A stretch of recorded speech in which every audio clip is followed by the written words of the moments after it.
When we last left off, the meta was in a fresh state of balance. The March 2019 balance changes had just gone into effect, reducing the power level of Kokimeru, Spellbooks, Vampire, and Buster Blader to the point where anything could rise up as the next big deck. Ancient Gears were noticeably untouched on this list, meaning they were primed to fully take over the meta without a proper challenger. We now continue our look back over the history of Konami's venture into the mobile market with Yu-Gi-Oh!, its ups and downs, and its intricate and ever-evolving metagame. This is the history of Duel Links.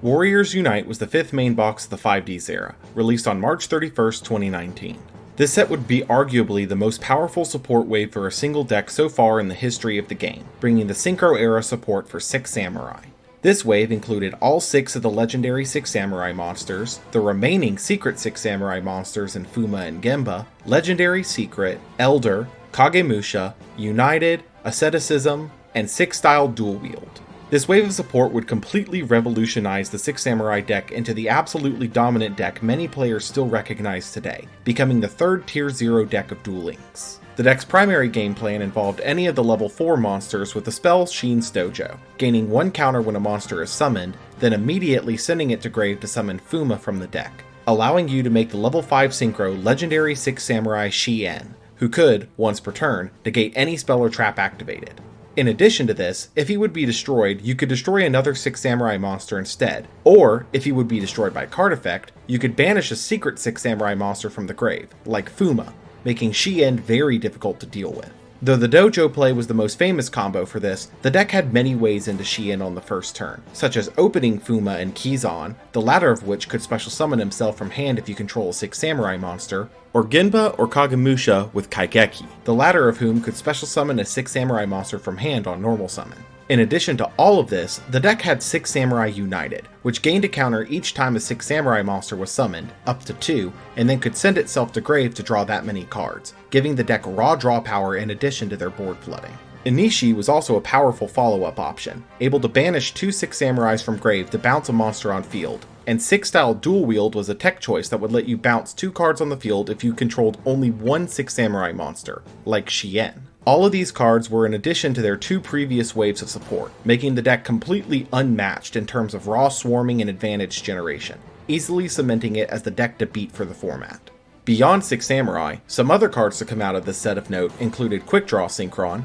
a level 5 tuner that could be used in place of any Synchron monster for a Synchro summon, Herald of the Abyss, a spell that let you pay 1500 life points to make the opponent send a monster of a specific type and attribute to the grave, bypassing targeting restrictions. Stardust Charge Warrior, a generic level 6 synchro that let you draw a card on summon, and Concentrating Current, a quick play spell that let you add a monster's defense onto their attack for the turn with the caveat of being the only monster able to attack that turn. Though Warriors Unite brought many tools for decks to take advantage of, almost all players would purely see it as the 6 Samurai box, a point that would only be driven home further by the next KC Cup less than a week later.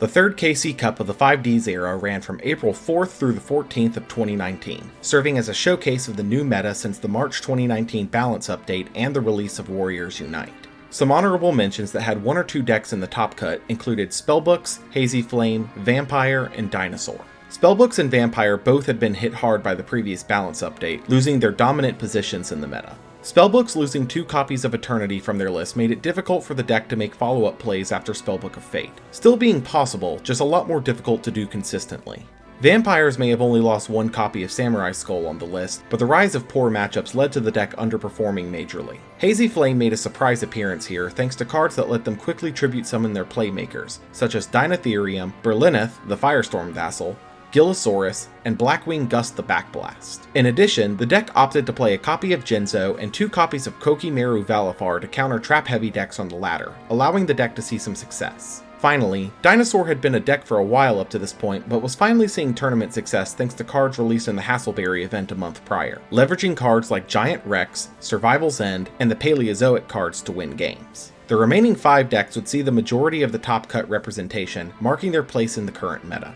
In 5th overall was Ancient Gears, which came as a surprise to many as it was the only major meta threat from the previous meta that was completely untouched by the balance changes. The primary issue the deck faced now was a poor matchup with the current best deck in the format, Six Samurai, as their primary cards for starting plays were all spells, making them easily counterable. However, the deck still had good matchups with the rest of the field, making them still perform decently. In 4th was Amazonas, the deck that simply refused to die. Amazonas continued to see meta success thanks to the resilience of the deck's primary engine of Onslaught and Queen, alongside power cards like Swordswoman and various staple traps. At this point, the deck was essentially a core of cards that could be built into multiple techs to face whatever threat was dominant in the meta, able to shift their builds to counter it. For this KC Cup, with the primary threat being Six Samurai, most builds included the skill Parasite Infestation and copies of cards like Lava Golem, Cypher Soldier, and Jade Insect Whistle to make the Six Samurai matchups as painless as possible. In 3rd overall were variations of Parasite Infestation stall. With the rise of Six Samurai, stall decks quickly found themselves at the forefront of competitive play, using cards like Fortress Warrior and Obnoxious Celtic Guard to create walls of unbreakable monsters, Cypher Soldier and Sazank to remove larger Six Samurai threats,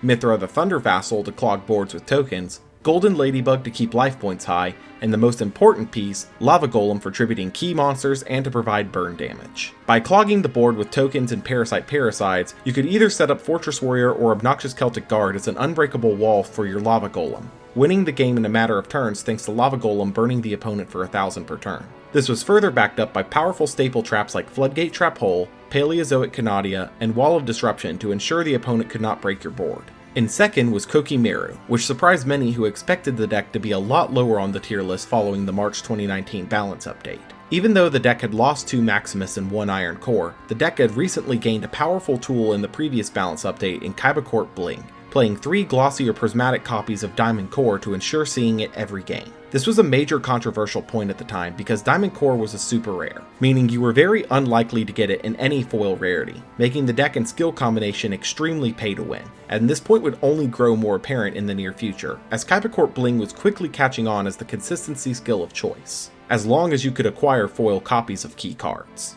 Beyond this, Kokimeru saw success primarily thanks to it, similar to Amazonas, being able to run tech cards specifically to counter Six Samurai, such as Sazank or Cypher Soldier, in addition to the usual Earn Knight and Maximus play. Surprising no one, the most represented deck in the top cut of the KC Cup was Six Samurai, cementing its dominance over the meta of the time. Even with the 2nd, 3rd, and 4th place decks all specifically being built or teched out to beat Six Samurai, the deck was so consistent in setting up boards of Shien and other powerful Six Samurai or protections that the deck saw the overwhelming majority of the top cut, cementing itself as the true best deck of the format. What was interesting about the deck's ending in the top cut was that the deck was heavily modifiable to a player's preference, as the only core pieces of the main deck that were unchangeable were 3 copies of Kizan, Fuma, and Dojo, to ensure making a Shien on the first turn. Beyond these, there was no real standard for counts of the other cards in the deck, changing from player to player, making it hard to determine which cards any particular player was using. Common cards to be played at higher counts included Anishi for targeted bouncing, United for the additional draw power, and Dual Wield for bouncing on the opponent's turn.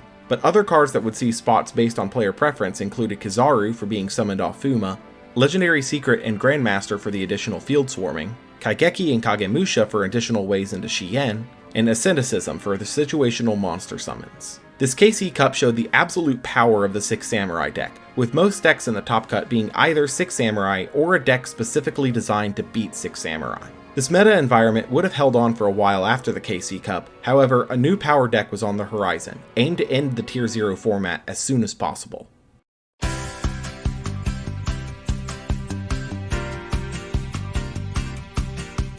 Neos Fusion was the 4th EX structure deck, released on April 17, 2019. This deck brought with it 3 pieces of very modern support for Neos from the TCG, as 2 of the 3 cards from the deck had only been in the TCG for about 2 months at this point, with the other only being 4 months old, being a noticeably quick turnaround time. These cards include Neospace Connector, an effect monster that would special summon either an elemental hero Neos or a Neospatian from deck on summon, then contribute itself to summon another one from grave, Neos Fusion, a spell that let you summon a Neos Fusion monster by sending 2 monsters from hand, field, or deck to grave, then could banish itself from grave to prevent the monster from either returning to the extra deck or being destroyed, with the caveat of preventing any further special summons that turn when its special summon effect was used. And Elemental Hero Brave Neos, a fusion of Neos and any level 4 or lower monster that gains attack for every Neospatian and hero in the graveyard, and could search the deck for any spell that mentions Elemental Hero Neos when it destroyed a monster in battle. Even though the clear intention was to make a meta deck focused around the Neos Fusion monsters with this support, Neos Fusion would instantly find a home in various anti-meta strategies as a way to send specific monsters from deck to grave, like AD Changer or Bacon Saver, acting as the Duel Links equivalent to Foolish Burial, a powerful setup card in the TCG. Beyond these cards, the EX structure deck would provide reprints of Neos Alias and Storm Neos from previous boxes, but these were measly extras compared to the powerhouse new cards. Around the same time as this release, Konami also opted to change the cap of the extra deck from 5 monsters to 6, locking the new slot behind a lifetime mission of performing 100 Synchro summons, which at this stage was a simple task for anyone keeping up with the current meta. Neos Fusion would bring absolutely meta-changing cards to the game, as with the introduction of Brave Neos and Neos Fusion, the meta was able to shift into a more open state, further diversified by another set release just 2 weeks later.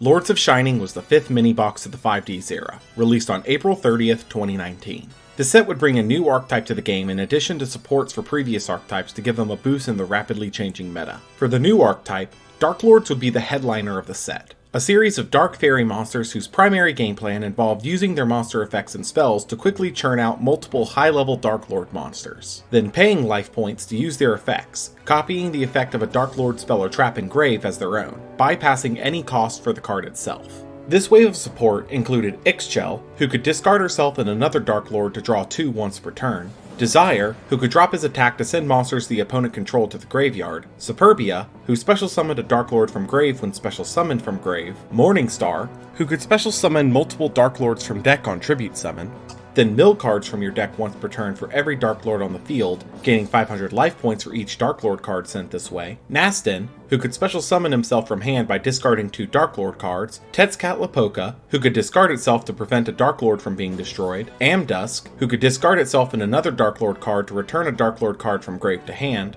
Ukabak, who could send a Dark Lord card from deck to grave on summon, Contact, which could special summon a Dark Lord monster in grave, and Sanctified, which could send a Dark Lord from hand or field to grave to negate a monster's effect without targeting, then gain life points equal to that monster's attack. While Dark Lords were undoubtedly powerful, their consistency was just slightly off the mark to become a meta mainstay, but the pieces were clearly there for a meta powerhouse to sprout with just a little more support. Steel Swarm would receive further support here since their introduction in Crusaders Battlegrounds, bringing the archetype into the meta in a way that was not expected at first. This included Steel Swarm Moth, who could bounce 2 cards the opponent controlled if it was tribute summoned using a Steel Swarm monster, Gira Stag, who could be tributed with 1 Steel Swarm monster, then could send a monster the opponent controlled to the graveyard and gain 1000 life points, and Scout, who could special summon itself from grave at the start of your main phase if you controlled no spell or traps, providing tribute fodder for your Steel Swarm monsters. While many wrote the archetype off as pack filler at first, Steel Swarm would find a spot in the meta very quickly thanks to the previously released Neos Fusion, as you could send a Steel Swarm Scout from deck to grave using the Fusion spell, then bring it back on subsequent turns to tribute summon your Steel Swarm boss monsters, making the deck far more consistent than expected, being one of 2 decks boosted in this set that would knock 6 Samurai out of their dominant tier 0 position. X-Saber would see another wave of support here, bringing cards like X-Saber Fault Troll, who could special summon himself from hand if you controlled 2 other X-Saber monsters, then could special summon an X-Saber from grave once per turn, Ragagura, who could add an X-Saber monster from grave to hand when summoned, Emmer's Blade, who special summoned an X-Saber from deck when destroyed by battle, and X-Saber Urbellum, who spun an opponent's card from hand back to deck if they had 4 or more cards in hand on battle damage. While this support was solid for the deck, X-Saber suffered in Duel Links format due to the lack of monster zones to facilitate their swarming strategies, though would see fringe success from time to time with this support. Noble Knights would receive further support here, bringing more of their swarming options and Synchro era support. This included Noble Knight Brothers, who could special summon up to 2 Noble Knight monsters from hand on summon, and could shuffle 3 Noble Knights or Noble Arm cards in grave back into the deck to draw 1, Gwynnifer, who could equip herself from grave onto a Noble Knight monster as a Noble Arms equip spell, giving Light Noble Knights destruction prevention and Dark Noble Knights the ability to destroy any monster it battles. Lady of the Lake, a tuner who special summoned a normal monster Noble Knight on summon and could bring herself back from the grave by reducing a level 5 Noble Knight's level by 1, and Ignoble Knight of the High Lonsalin, who equipped the Noble Arms from deck to himself on Synchro Summon, then searched a Noble Knight or Arms when it destroyed a monster by battle. The support would be enough for Noble Knights to see some success on the latter, usually in combination with Neos Fusion, but wouldn't become a meta staple with his support. Other cards of note here included Raiko, Lightsworn Hunter, a flip monster that provided non-targeted spot removal and build your deck by 3, Wiretap, a counter trap that negated any trap card and shuffled it back into the opponent's deck, and the most important single card release of the set, the Whitestone of Ancients, a dragon tuner that special summoned a Blue Eyes monster from deck during the end phase of the turn it was sent to grave, then could banish itself from grave to add Blue Eyes monsters from grave back to hand.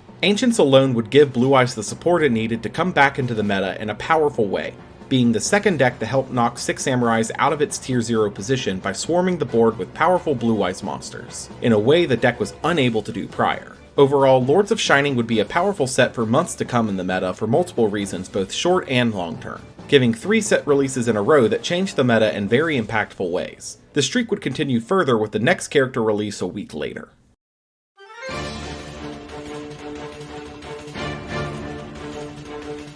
Beginning on May 7th, 2019, Tag Duel Tournament would bring Lumis and Umbra to Duel Links. While this particular event had been run multiple times before, this was the first time Lumis and Umbra were unlockable through it, bringing with them a series of skills based around the duo's contrasting playstyles. The first of these was Light and Dark, which would let you swap a dark monster in hand for a light one in deck with the same type and level as the return monster, and vice versa. This skill would see play in various decks that ran either light or dark monsters as their primary monsters, allowing them to tech in a couple of monsters that complemented the primary monster with the skill to essentially increase the number of copies of the key monster in deck. This included Spellbooks, who played Breaker the Magical Warrior, Kaiku the Ghost Destroyer, and Magical Something as complement pieces to Silent Magician, Heroes, who played Silent Swordsman as a complement piece to Destiny Hero Decider and Drill Dark, and Bujins, who played Pitch Black Warwolf and Exarian Universe as complement pieces to find Bujin, Yamato, and Mikasuchi, boosting the deck's consistency. The other major skill brought from these two was Masked Tribute, which would let you, twice per duel, return a card from hand to deck to special summon a copy of either Grand Tiki Elder or Melkid the Four-Faced Beast at random,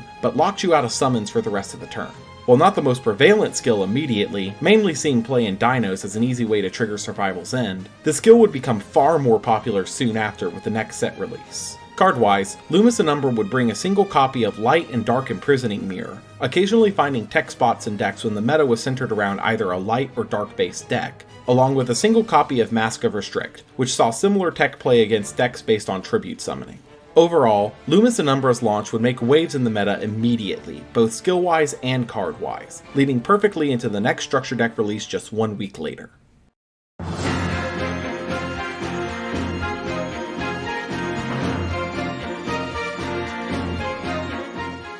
Structure Deck Return of the Red Eyes was the 9th structure deck, released on May 13th, 2019. This structure deck was entirely focused around bringing further support to Red Eyes, as the majority of Red Eyes decks had completely fallen out of the meta as of late. This wave would bring 4 new cards to Red Eyes strategies in Retro Dragon, Archfiend of Lightning, Return of the Red Eyes, and Red Eyes Fusion. Retro Dragon served as a pseudo backup plan for Red Eyes, able to special summon itself from hand if a Red Eyes you control was destroyed, bringing back that Red Eyes in the process, and also let you tribute itself to normal summon an additional Red Eyes monster that turn. Archfiend of Lightning was the Gemini monster with the ability to destroy all face-up monsters the opponent controlled with less defense than its attack, and Return of the Red Eyes let you special summon a normal monster from grave if you controlled a Red Eyes monster. Though each of these had their places and uses in the meta, all of these paled in comparison to the true stand-up card from the structure deck, Red Eyes Fusion. Red Eyes Fusion would let you fusion summon any Red Eyes Fusion monster using monsters from the hand, field, or deck with the catch that you could not normal summon or special summon for the rest of the turn,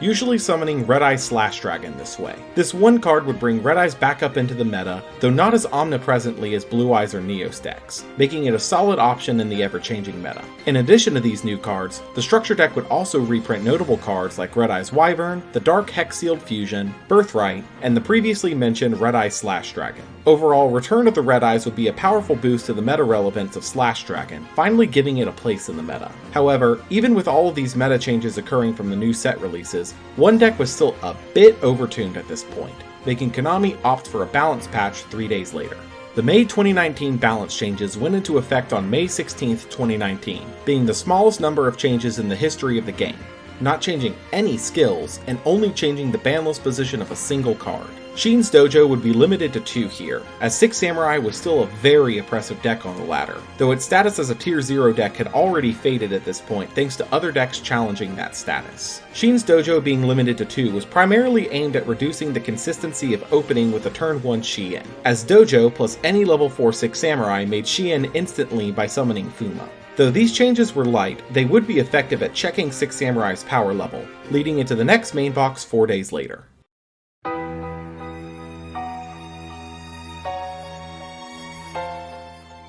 Blazing Rose was the 6th main box of the 5Ds era, released on May 20th, 2019. This box's main goal was to provide a variety of support to multiple archetypes across the board, in addition to bringing Akiza's boss monster, Black Rose Dragon, to be usable outside of her skill. The first archetype to gain support here was Subterror, making their Duel Links debut. Subterror is an archetype of monsters based around flip effects, able to special summon their boss monsters when the monster you control is flipped face down and you control no face-up monsters, each bringing their own powerful flip effects. Subterror Behemoth Umastrix banished a monster the opponent controls, Ultra Mathas flipped all other monsters face down, Stygio Kraken destroyed set cards on the field up to the number of Subterror Behemoths you controlled, Speleo Geist changed the defense position monster into attack mode and made its attack 0, Stalagmo could discard a Subterror monster to draw 2, Phosphero Glacier sent a card from deck to graveyard, and Dragocerary protected Subterror monsters from being destroyed by card effects that turn. In addition to the behemoths, they also received Nemesis Warrior,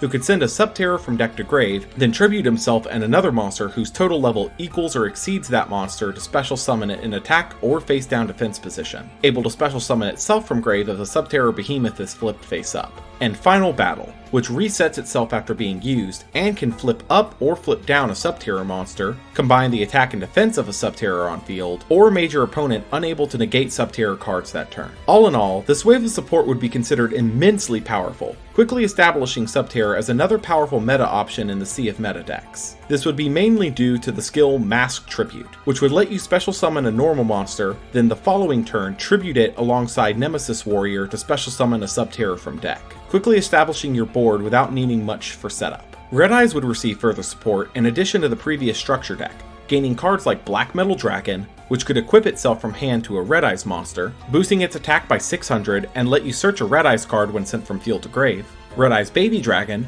who special summoned a Red Eyes monster from deck when destroyed by battle, equipping itself to it, then searched a level 1 dragon if sent to grave while equipped, and Blackstone of Legend, which could tribute itself to special summon a Red Eyes monster from deck, then while in grave could shuffle a Red Eyes monster from grave into deck to add itself back to hand. This package of support would further push Red Eyes into the meta, in addition to enabling a new variant of Buster Blader to re-enter the meta using Light and Dark with Black Metal Dragon to enable searching for Buster Whelp. Crawlers would make their debut here, a series of flip effect insects, bringing cards like Deus Ex Crawler, which could flip itself face up to negate a card targeting it while face down, and after being flipped negates all monster effects on the opponent's field, Crawler Spine, who destroyed a monster on flip, Glial, who special summoned a crawler from hand or grave in attack or face down defense mode on flip, and Receptor, who adds a crawler from deck to hand on flip. All of the lower level crawlers also had the same effect to special summon 2 crawlers from deck if removed by an opponent's card effect, making them an annoyance to remove. Aside from a couple of fringe cases, crawlers did not make any impact on the meta at large, primarily due to Subterrors essentially doing their playstyle of flip effect control far better.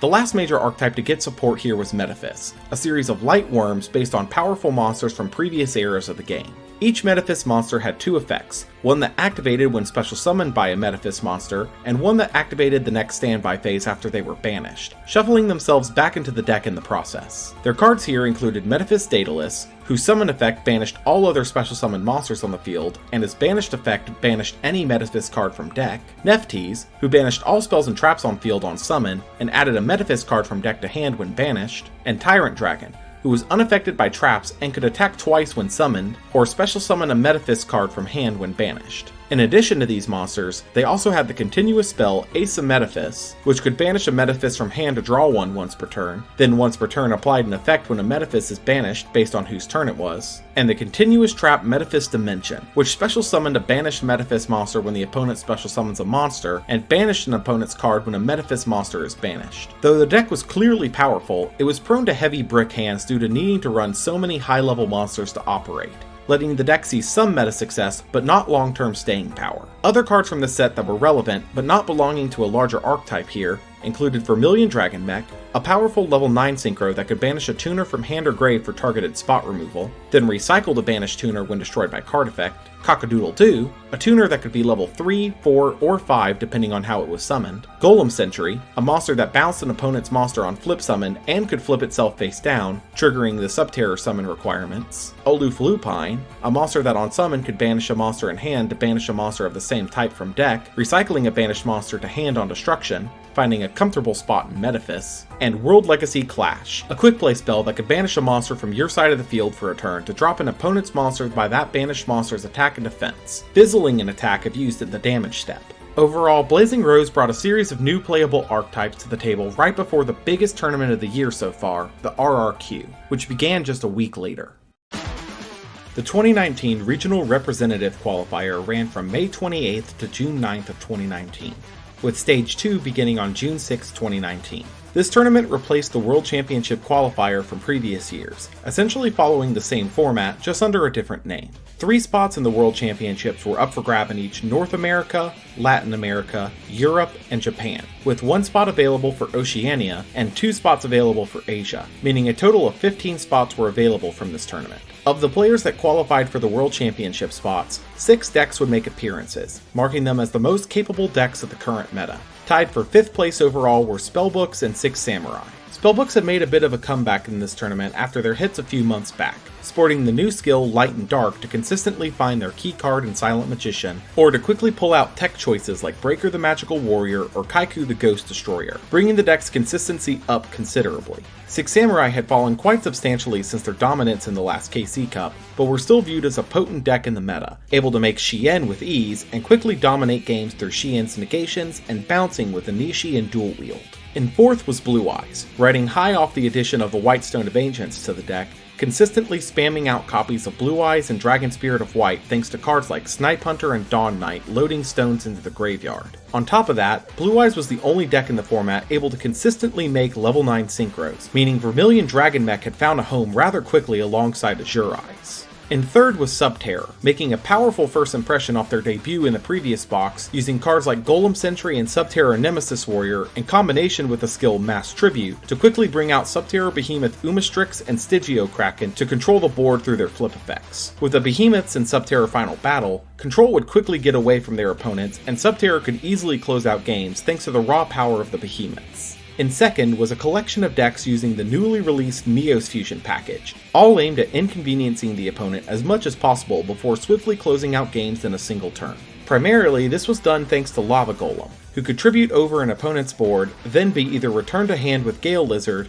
able to trigger its effect that turn thanks to an AD changer placed in the grave with Neos Fusion, or to have control switch with a combination of the skill Mass Tribute summoning a free normal monster, and enemy controller to tribute it and steal the Lava Golem, attacking directly for 3000 damage, then letting it return to the opponent in the end phase to burn for the following turn for the last 1000. While Lava Golem was not the only style the deck was played with, as a Koki Meru variant of Neos would also top here, Neos Fusion in combination with AD Changer and Bacon Saver was common across the board, as the utility provided from the one spell made the deck a force to be reckoned with. In 1st place overall, with the most representation in the qualifying spots, was Red Eyes, making a powerful comeback into the meta almost entirely off the back of Red Eyes Fusion. Like Neos Fusion, Red Eyes Fusion was being used to set up AD Changer in the graveyard to summon out Red Eye Slash Dragon. Where Red Eyes differed from the former was in the ability to search out Red Eyes Fusion thanks to Red Eyes Insight, bumping your effective copies of the key spell from 3 up to 6, making it very likely to open a copy in almost every game.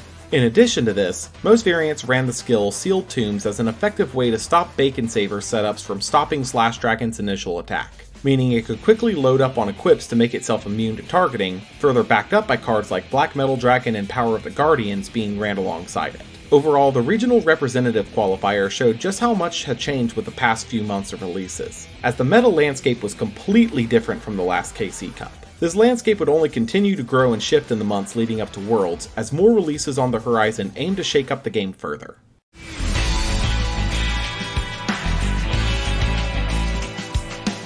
Guardians of Rock was the 6th mini-box of the 5Ds era, released on June 18, 2019. This set would be focused around rock monsters in the form of generic rock support, as well as 2 rock archetypes, starting with Magnet Warriors. Magnet Warriors had been in the game for a while now, seeing success in the early to mid-GX era, but they would receive more of their modern support here with Alpha and Gamma the Electromagnetic Warrior, and Berserkion the Electromagna Warrior. Alpha would search a Magna Warrior monster on summon, and Gamma would special summon another Magnet Warrior from hand on summon, both also having the ability to tribute themselves on the opponent's turn to summon a level 4 Magnet Warrior from deck, which would standardly be Delta, able to then use Delta's effect to set up major swing plays. These were used in combination with the previously released Beta the Electromagnet Warrior to summon their boss monster, Berserkion the Electromagna Warrior. Berserkion could summon himself by banishing Alpha, Beta, and Gamma from hand, field, or grave, then being able to banish a Magnet Warrior from grave to destroy a card the opponent controlled, which was notably not once per turn. If Berserkion was destroyed by the opponent, he would then summon back the copies of Alpha, Beta, and Gamma that were banished to summon him, triggering their summon effects. Magnet Warriors would become a powerful deck on the ladder with this support, not quite reaching top tier status, but still being well respected with the results they put up. The other rock archetype supported here was Triamid, an archetype based around controlling the board with their various field spells. All of their monsters shared an effect between them, allowing you to, on the opponent's turn, destroy your field spell to activate a new Triamid field spell from deck, which would also trigger an effect from the field spell if it was destroyed this way. Their cards include Master, who could send a Triamid card from field to grave to destroy a set card on field, Hunter, who would let you normal summon an extra rock monster each turn if a field spell was active, Dancer, who could shuffle a Triamid card from grave into the deck to boost all rock monsters by 500 attack and defense permanently, Cruiser, which let you gain 500 life points when a rock was summoned, letting you draw one and discard one if a Triamid was summoned, and searched a Triamid monster when sent from field to grave, King Golem, which boosted a rock monster by 500 attack,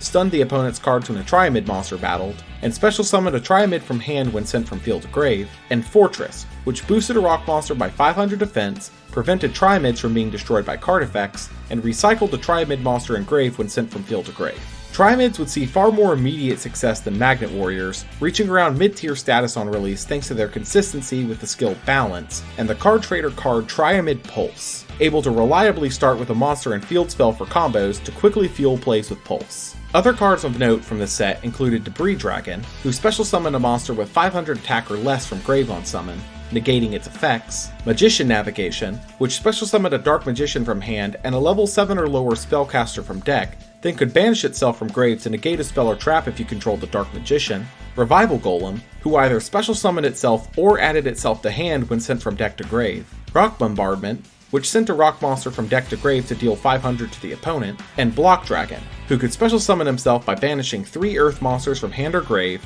protected rock monsters from battle destruction, and searched for up to 3 rock monsters in deck whose total levels equaled 8 when sent from field to grave, being an instant problem card on release. Block Dragon's release enabled a new FTK using Gem Knights and That Grass Looks Greener to mill your deck by 10 on the first turn, fueling Block Dragon's effect to summon itself, then looping with Gem Knight fusion monsters like Lady Brilliant Diamond, Lady Lapis Lazuli, Zirconia, and Master Diamond to quickly burn the opponent out of the game. This deck would become feared on the ladder, much like the FTKs and OTKs before it, slowly becoming refined over the next few weeks. Overall, Guardians of Rock would successfully push multiple rock decks into the meta with its release, in addition to providing generic support and a couple of other strategies, keeping with the recent trend of every box having meta impact. This wouldn't be the only new addition to the game this month, as the third 5Ds character launch would start just a week later.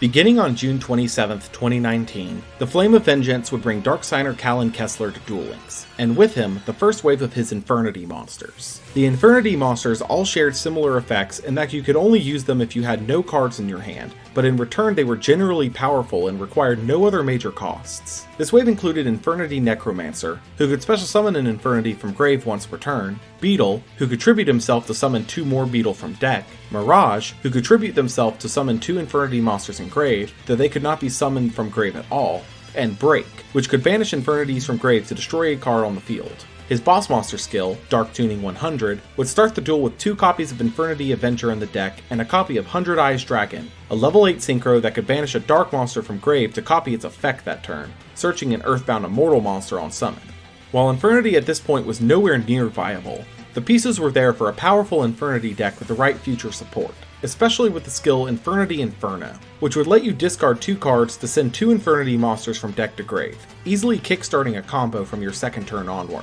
Overall, Darksigner Callan's event would be a little lackluster compared to Lumis and Umbros before it, but it would set the stage for a viable Infernity deck sometime in the future. This would lead into the last month of releases before the World Championships, starting with the main box 2 weeks later.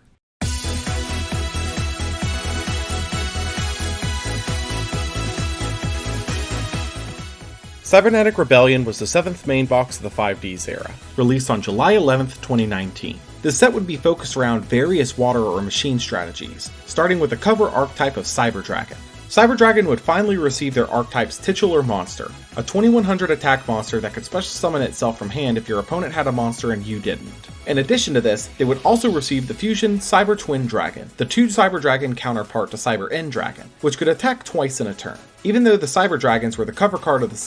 set would actually be primarily focused around various water attribute archetypes and support cards, starting with Crystons. Crystons were a series of water monsters focused around destroying themselves to quickly special summon their tuner monsters, then making larger synchro monster plays. This includes Solfefnir, who could special summon himself by discarding a Crystron card, destroying any face-up card on your side of the field when it does, and special summon a Crystron from deck on being destroyed, Smyger, Rosenix, and Praesortal, who could all destroy a face-up card on field once per turn to summon a Crystron tuner from deck, then could banish themselves from grave to search a Crystron spell or trap in Smyger's case, summon a level 1 token in Rosenix's case, or special summon a Crystron from hand in Praesortal's case. And Citri, Rion, and Quan, tuner monsters that could, on the opponent's turn, special summon a Crystron non-tuner from grave in Citri's case, banished in Rion's case, and hand in Quan's case, then immediately synchro summon using that tuner and the monster special summoned. These effects were useful to make responsive synchros on the opponent's turn,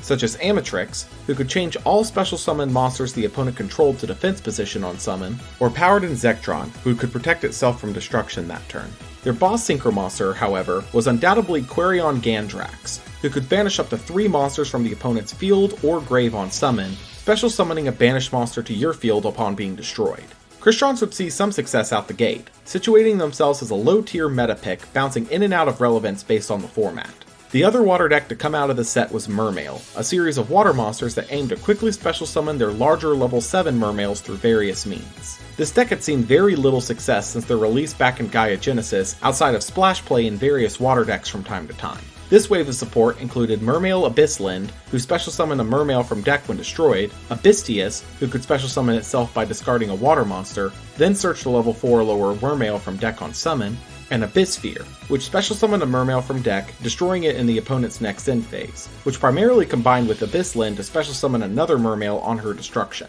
This archetype would see some fringe success in the meta, but never reached tier status, primarily relying on other generic water support, such as the Atlantean monsters, to see relevance. Other key cards from the set included Nightbeam, Scrap Archfiend, and Samsara Dragon of Rebirth, all being released from their selection box exclusivity, White Aura Dolphin, a level 6 synchro that could resummon itself on destruction by banishing a water monster in grave, Nightmare Penguin, who boosted all water monsters by 200 attack and bounced an opponent's monster on flip, and Deep Sea Diva, who special summoned a level 3 or lower Sea Serpent from deck on normal summon, enabling quick and easy synchro plays. Overall, Cybernetic Rebellion would make ripples in the meta at the time, but not change much in the meta environment at the time. This set would eventually be seen as more impactful as time went on, but for now, most look to the next release for the major meta shakeup.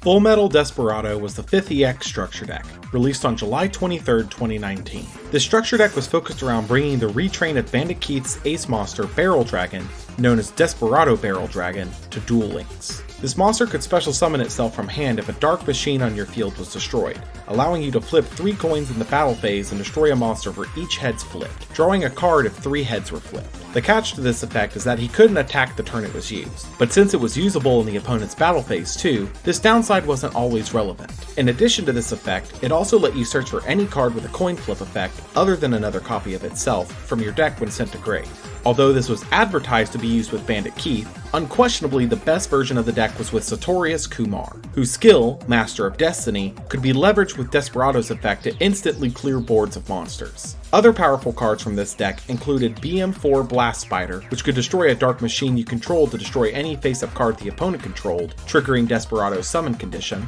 Machina Armored Unit, which would let you, upon a machine being destroyed by battle, summon a machine with the same attribute but less attack from deck, as well as reprints of previously released cards like Blowback Dragon, Genex Ally Power Cell, Axe of Fools, Autonomous Action Unit, and Regretful Rebirth. Overall, Full Metal Desperado would rock the meta to its core, as Desperado was almost instantly a meta staple, quickly becoming a top deck in the format. This impact would be further emphasized by a balance update just 3 days later. The July 2019 balance update hit the game on July 26, 2019, bringing a handful of changes to card balance and to skills to try and bring the game more in balance right before Worlds. For skills, Mass Tribute would now only summon its monster in defense position, in addition to restricting the user's summons through the opponent's next turn. This was done as a direct response to the quick rise of various decks abusing the skill, primarily with cards like Survival's End, which you could use the skill, pass turn, and then use Survival's End to destroy the normal monster for a free dinosaur in deck, then banish the Survival's End to pop the summoned monster and another card, as well as Subterror Nemesis Warrior, who could tribute itself and the normal monster to special summon a Subterror boss monster from deck during the opponent's turn. This interaction, along with general enemy controller shenanigans, would get Mass Tribute changed to be less openly abusable. Parasite Infestation would be adjusted to require at least 4 insects in deck to activate, as various decks were abusing its interaction with Lava Golem to lock up the opponent's board. Finally, 3 Lord Pillars was changed slightly to no longer start the duel with Spiritual Lord and Sky Lord on the bottom of the deck, as the skill could theoretically be used to start with 3 copies of each on the bottom of the deck to enable playing a 14-card deck. While the skill had not been abused yet at this point, the skill was ripe for abuse because of this interaction, so it was a smart choice to go ahead and fix it now. As for card balance, Lady Lapis Lazuli would be limited to 1 to prevent the rampant Gem Knight FTK from affecting Worlds. As with only 1 copy of Lady Lapis Lazuli, the FTK was far more inconsistent. Amazonas Swordswoman would be limited to 2, as Amazonas continued to perform in the meta despite the numerous hits, effectively removing Swordswoman from the deck as you needed the full lineup of Princess to search Onslaught for the deck's game plan. Finally, Diamond Core would be limited to 2, and Iron Core would be removed from the ban list, swapping the consistency enabler for the card critical to make the deck function, effectively keeping the deck in the same position. This balance update was effective in shaking up the meta further so the same decks would not dominate going into Worlds, further complemented by a character release on the same day.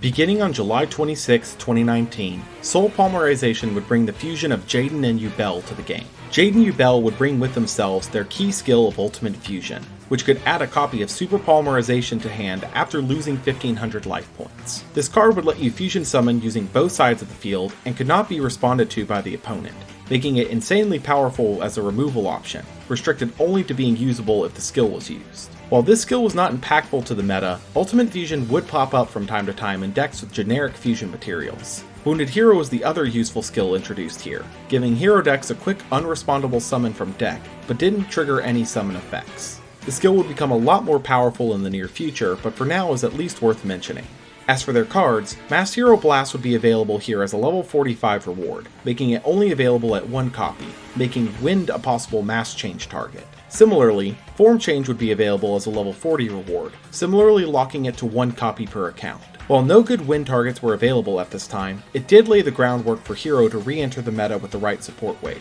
Overall, this event wouldn't do much in the short term, as none of the cards here would impact the World Championships just 2 weeks later.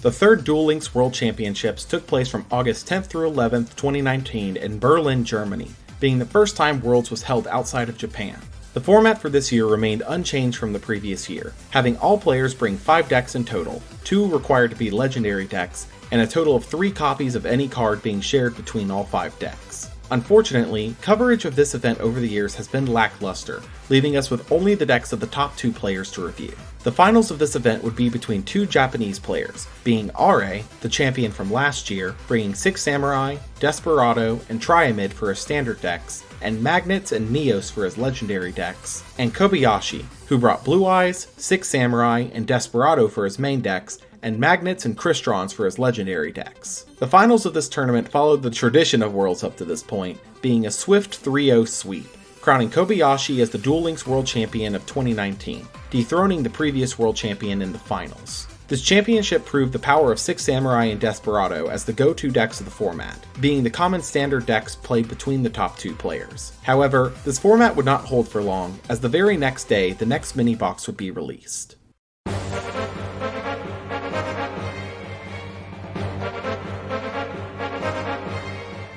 Curse of Dread was the 7th mini-box of the 5Ds era, released on August 12, 2019. This set would make immediate waves following the World Championships the previous weekend by introducing a new meta archetype in Vendread. Vendread was a series of ritual and ritual support zombie monsters, focused on ritual summoning monsters from the graveyard, gaining effects based on which monsters you attributed to summon them. This wave of support included Vendread Revenants, which gave monster it help ritual summon a quick effect to banish special summon monsters once per turn, Hound Horde, which gave them a quick effect to banish a spell or trap once per turn, Anima, which made its ritual monster banish anything it destroyed in battle, their ritual monsters, and Slayer, which could banish a zombie in grave to boost its attack and search a ritual spell on destruction, dumping a Vendread from deck to grave in the process, Executor, which blocked targeting to any card except itself and searched a Vendread card on destruction, Battle Lord, which could banish a Vendread from grave to stun an opponent's monsters, spells, or traps that turn, searching a ritual monster and dumping a Vendread on destruction, and their spells in Origin, which ritual summon from grave by banishing zombies from grave, Evolution, which ritual summon from grave by dumping a Vendread from deck, and the field spell Knights, which could discard 1 to search a Vendread monster, giving Vendreads the ability to attack twice per turn. This deck would quickly make an impact on the meta on release, seeing varying levels of immediate success, but would quickly fall out of the meta about a month later. Other cards of note here included Beast King Barbaros, a monster that could be summoned for no tributes, Plague Spreader Zombie, a powerful zombie tuner that could summon itself from grave, Glow Up Bloom, a tuner that searched a higher level zombie monster, Archfiend Zombie Skull, and Revive King Hades, level 6 zombie synchros to go with Plague Spreader, and Muddragon of the Swamp, a fusion that could be made with any 2 monsters with the same attribute but different types, which saw occasional play with Ultimate Fusion. Overall, Curse of Dread would quickly make a splash in the meta with the introduction of Vendread, but ultimately lost its staying power quickly. Most would forget this set quickly, as the game continued to quickly evolve, bringing the next set of changes 2 weeks later with the next balance update. The August 2019 balance update would match the May update, being the smallest update in the game's history as it only affected 1 card. Legendary 6 Samurai Inishi would be limited to 2 alongside Sheen's Dojo to further reduce the power of 6 Samurai, as the deck was still considered a powerful option in the meta. This change would be complemented by the next character unlock event the same day.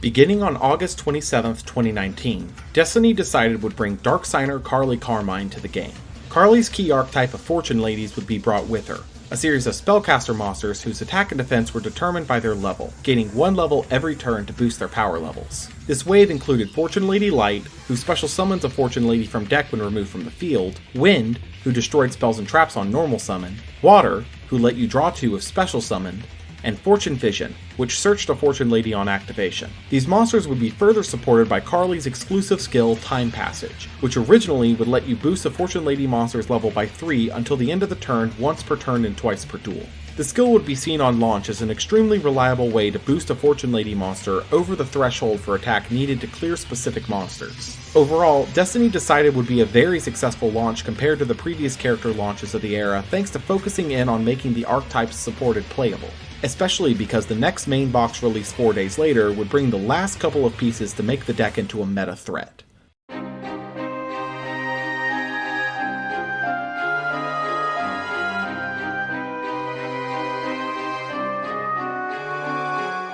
Valhalla Calling was the 8th and final main box of the 5Ds era, released on August 31st, 2019. This set was determined to end the 5Ds era with a bang, giving the last support needed to Fortune Ladies and bringing a couple of other archetypes into the meta. For Fortune Ladies, Past, Every, and Calling would be the final pieces needed to push the deck into the meta as a true contender. Past was the archetype tuner, starting as a level 1 and able to banish any number of spellcasters from hand, field, or grave to boost a Fortune Lady's level by the number banished that turn to facilitate the summoning of Fortune Lady Every, a level 7 synchro that gains a level every turn, banishing a face-up monster anytime it gains a level, and resummoned itself from grave by banishing any spellcaster from grave. Lastly, Fortune Lady Calling would let you special summon a Fortune Lady from deck if you controlled a Fortune Lady, which standardly would summon either Past or Light, so that Time Passage could increase Past level to 4, Past could then banish Light to summon Water, while reducing Past level to 3, drawing 2 from the Water effect, and enabling summoning Fortune Lady Every.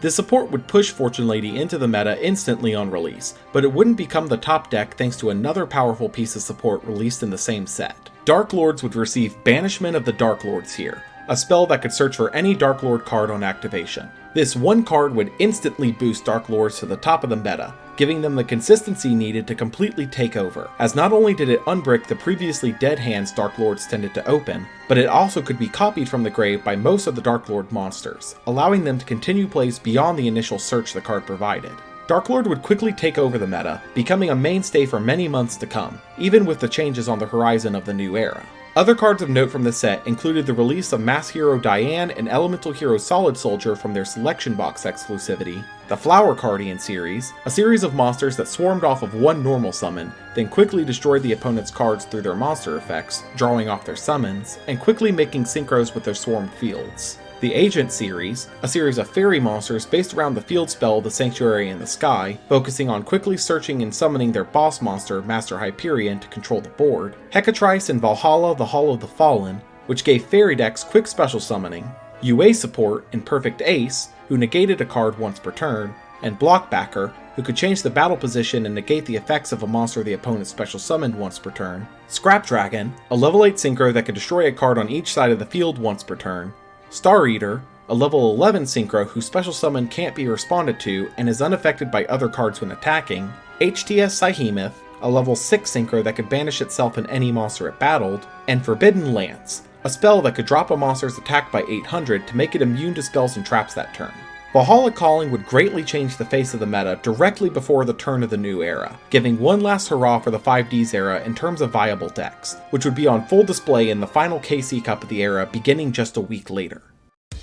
The final KC Cup of the 5Ds era ran from September 5th through the 16th of 2019, giving one last showcase of the 5Ds meta before the DSOD era would begin. This KC Cup would act as a sort of showcase of the big decks of the era, as most of the top decks here were introduced in the 5Ds era. Decks that would end with 1 or 2 spots in the top 100 included Red Eyes, Metaphys, Gem Knight, and Stromberg. The remaining 7 decks would have multiple top spots in the top 100, marking them as the current meta decks of the format. Tied for 6th in representation was Spellbooks and a mono Stun. Spellbooks was still seeing success thanks to the power of the skill Light and Dark, able to swap copies of Breaker the Magical Warrior and Silent Magician for each other where needed, letting the player choose which one they needed in any situation. A mono Stun was the new deck on the scene, using the skill Dual Standby to have a high chance to open with a mono Iwado in your opening hand, then using the downside of the skill to disable its effect to return to hand at the end of the turn, letting it remain on the field and disable opponent's monsters' effects that turn. This was further backed up by cards like World Legacy Clash, Concentrating Current, and Wall of Disruption to stop attacking threats, and cards like Dark Bribe, Rebirth of Parshath, and Wiretap to stop spell or trap threats, ending the game shortly after with the advantage gained. In 5th in representation was Fortune Ladies, showcasing their debut support here.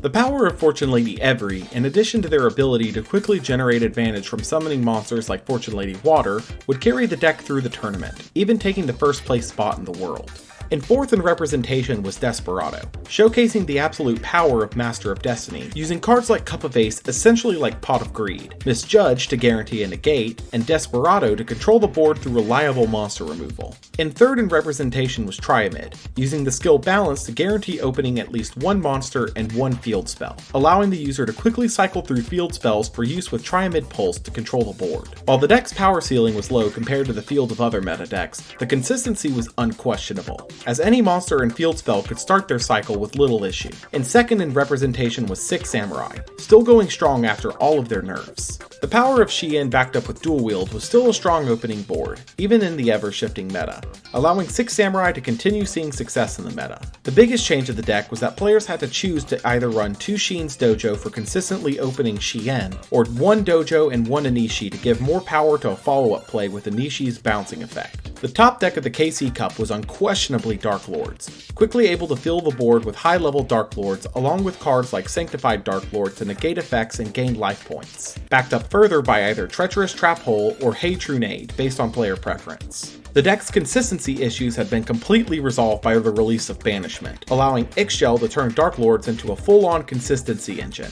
able to turbo through your deck, flooding boards with Dark Lords, and controlling the board until triggering Beatdown to go for game. Overall, this KC Cup was the perfect showcase for the 5Ds era to act as a proper send-off. With the DSOD era on the horizon, the game was about to shift into a far stronger field of decks going forward, challenging what decks, and by extension, what cards, could completely change the game compared to the TCG.